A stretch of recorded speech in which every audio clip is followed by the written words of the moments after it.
Bonjour, bienvenue à Couzon, à une vingtaine de kilomètres de Moulins. Nous sommes dans le bocage nord du département de l'Allier, une zone herbagère mais une zone de polyculture élevage. Alors je vous propose d'aller à la rencontre d'Étienne de Barneau, un jeune éleveur de moutons charolais. Bonjour Étienne. Bonjour. Merci beaucoup de nous accueillir sur ton exploitation. Avec plaisir. Alors, ton truc à toi, c'est le mouton charolais. Est-ce que tu peux nous présenter ta troupe, s'il te plaît? Alors ma troupe de moutons charolais, c'est mon petit plaisir et puis c'est mon boulot de passion. Donc j'ai commencé ça en 2016. J'ai racheté une troupe de brebis inscrites, un ancien exploitant qui était déjà dans le schéma de sélection. Et depuis, j'ai augmenté un petit peu. J'ai essayé de faire des bons achats de béliers pour garder la qualité qui était initiale. Et voilà, aujourd'hui j'ai une cinquantaine de brebis, avec dans l'idée d'augmenter à l'avenir pour arriver 60-80 en fonction de ce que je vais faire plus tard, s'il y a installation. Actuellement, tu es double actif, tu es salarié sur la ferme familiale et tu as cette troupe-là à côté. Oui, voilà, mon père a une troupe de vaches laitières, 50 vaches laitières, une trentaine de limousines, de la culture, après pour l'autosuffisance et de vente. Donc je suis salarié à plein temps chez lui, et à côté j'ai mes brebis que je gère. Et qu'est-ce qui te plaît dans le mouton charolais, dans cette race? Alors la race déjà, une race herbagère, une race de viande, j'aime les animaux de forme. Et voilà, et après j'ai été formé dans le berceau de la race charolaise, donc ils m'ont mis au goût de cette race-là, et puis depuis, je vois que pareil, puis voilà, on essaye de travailler à fond avec la race qu'on aime. Alors c'est pas juste un plaisir, à terme il y a l'idée de s'installer, donc il y a forcément une notion de rentabilité. Ouais.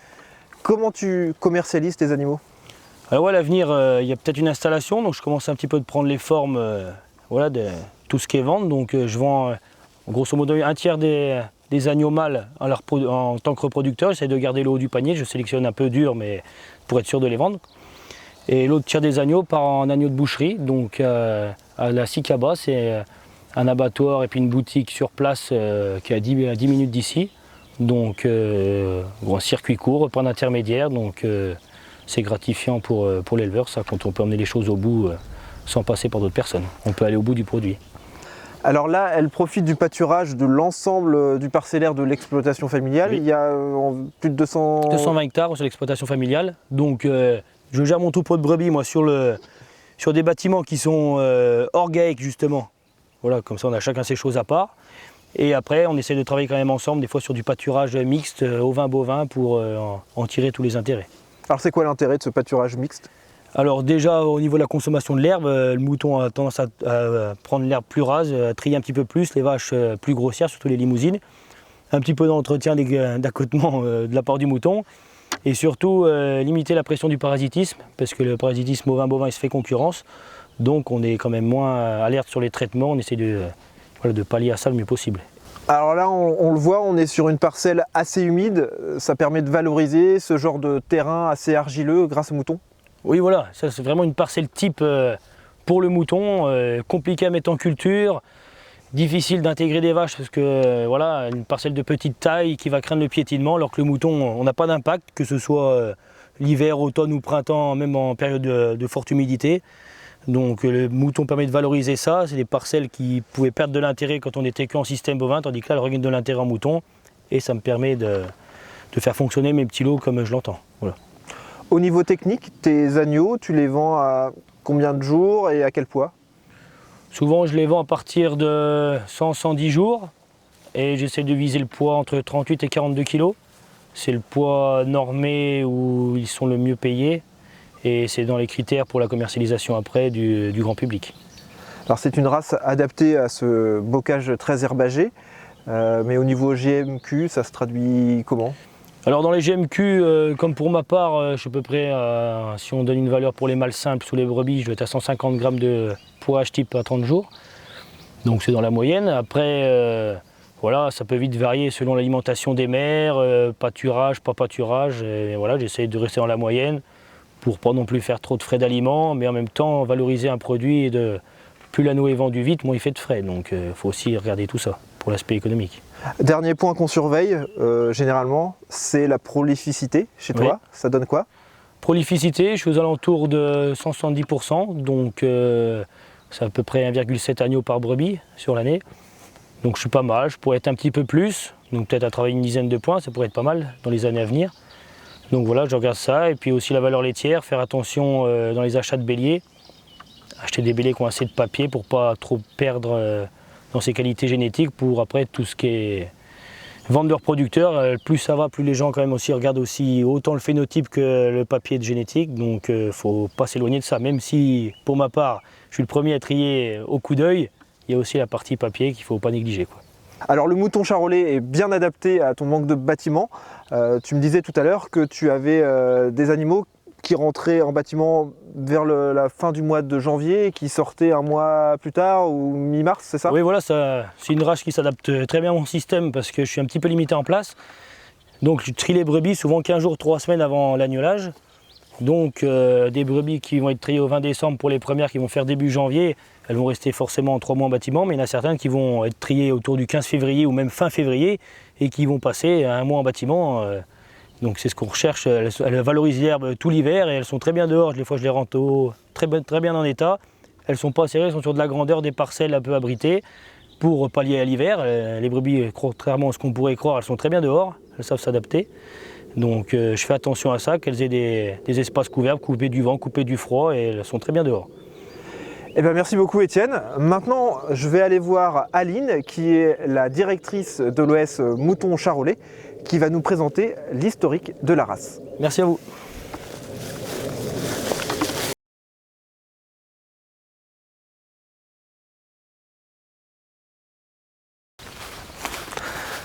Bonjour Aline. Bonjour. Tu es directrice de l'OS Mouton Charolais, c'est bien ça?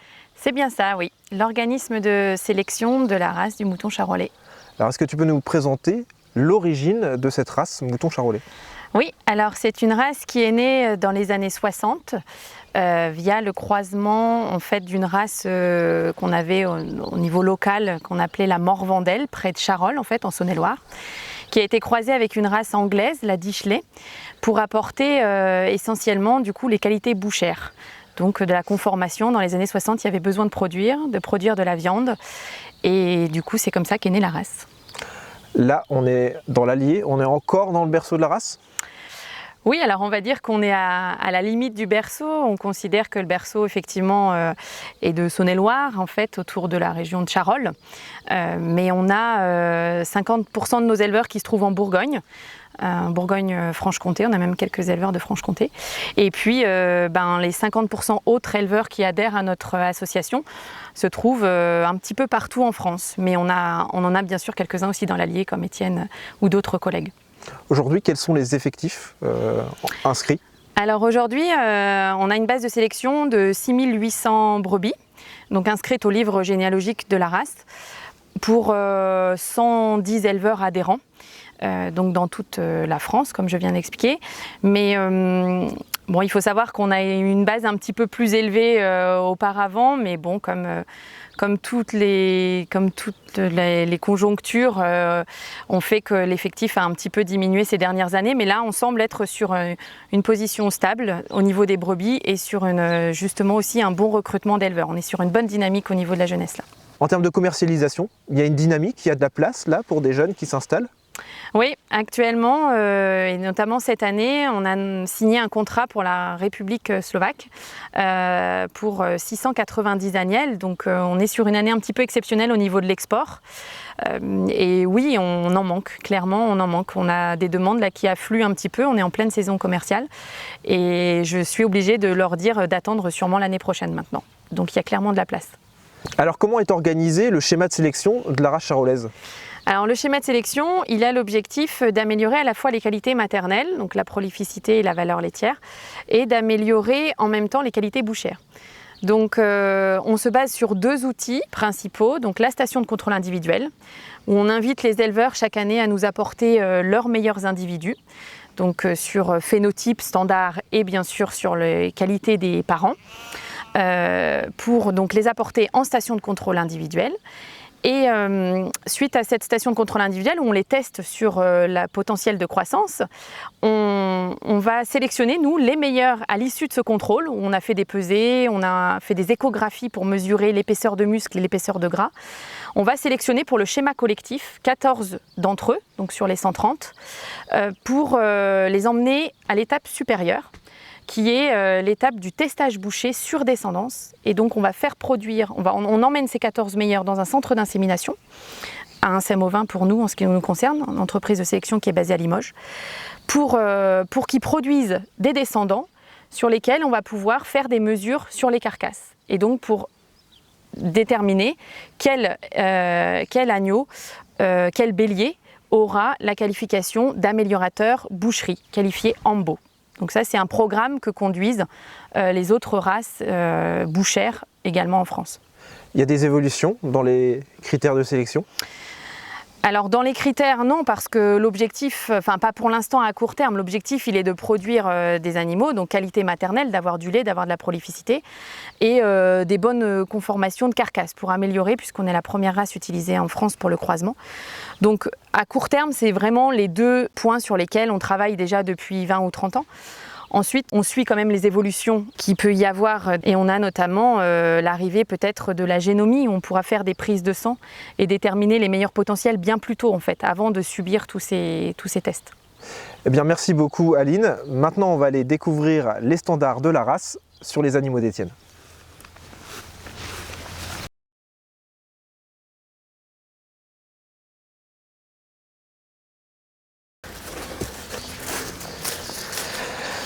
Alors Étienne, en quoi ce bélier correspond au standard de la race? Alors pour le standard de race, premièrement les couleurs. Donc là on est sur une tête bien rouge, un petit peu mouchetée de noir, c'est ce qu'on va rechercher. Pareil, au niveau des pattes dégagées, pas de laine sur les pattes. Si on peut retrouver un petit peu de couleur sur les pattes et sur les cuissons arrière, c'est ce qu'on recherche, dans les mêmes couleurs que la tête. Après au niveau du cadre, donc une bonne ligne de dos, une bonne longueur, car un animal avec la carcasse, c'est un animal qui va peser. La profondeur de côte, on regarde que l'animal soit bien rectangulaire vu du dessus, donc il est du carré d'épaule et du carré de cul. Et après, bien sûr, ce qui fait le petit plus du mouton charolais, c'est son arrière-main, donc la descente de gigot, du rebondi de gigot. Donc c'est des caractères qui vont se transmettre et qui vont mettre de la valeur ajoutée sur des animaux en croisement avec des races rustiques ou n'importe quel support de brebis. Eh bien, on va continuer avec les standards de la race, avec les agnelles, et on va aller voir Aline. Ok.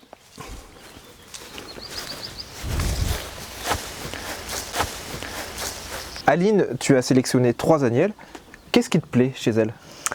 Eh bien, elles correspondent tout à fait aux standards de la race.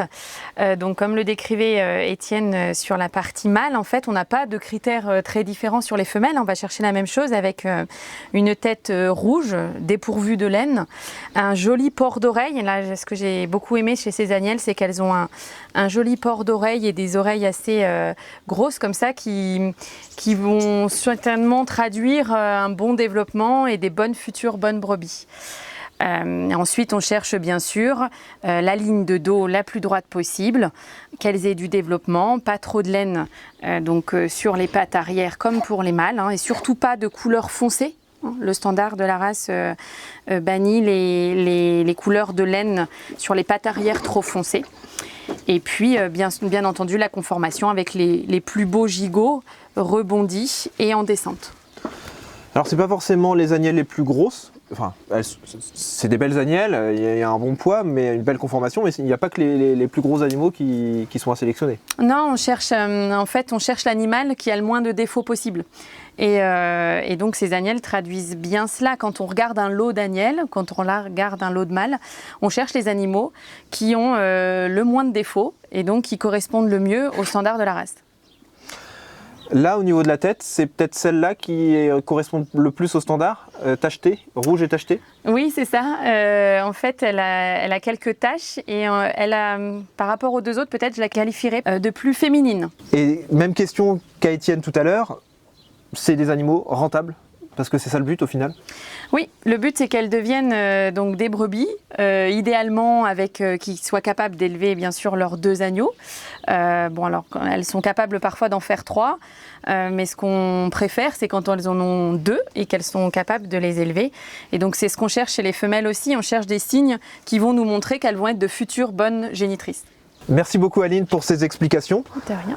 Et bien maintenant c'est le moment de retrouver Étienne et on va faire avec lui le bilan de cette visite.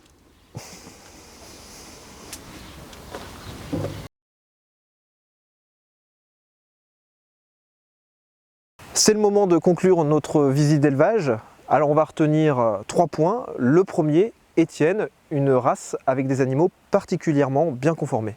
Oui, voilà, la race charolais, c'est avant tout une race bouchère, donc une race herbagère qui permet de mettre de la viande facilement à l'herbe. Donc comme on peut le voir sur les femelles ici présentes, du gigot, du dos, tout ce qu'on recherche également pour faire du croisement pour des animaux de bouchée. Le deuxième point, c'est une race avec une réelle dynamique commerciale. Ça donne des perspectives pour des jeunes, Aline. Oui, c'est ça. Cette année, on a de beaux projets d'export qui, normalement, si on réussit tout, pourront même se concrétiser pour les années futures. Donc, de beaux projets de commercialisation à l'export et en France. Et le troisième élément à retenir, c'est une race facile à conduire. C'est un élément non négligeable pour toi, Étienne, en tant que double actif. Oui, voilà, une race facile à élever, avec une grosse partie de l'alimentation qui est à l'herbe. Donc une grosse partie de l'année sur les prairies, ça permet de valoriser, comme j'ai évoqué tout à l'heure, des prés de fond, des prés un petit peu difficiles d'accès, quoi que ce soit. Et voilà, elle reste un minimum de temps en bergerie, donc une race de plein air et herbagère avant tout. Eh bien, merci beaucoup à tous les deux de nous avoir accueillis. Je vous invite à découvrir, et aussi aux personnes qui nous regarderont, d'autres visites d'élevage virtuel sur l'application du Sommet de l'élevage et sur le site internet sommet-élevage.fr. À bientôt. Merci. Merci.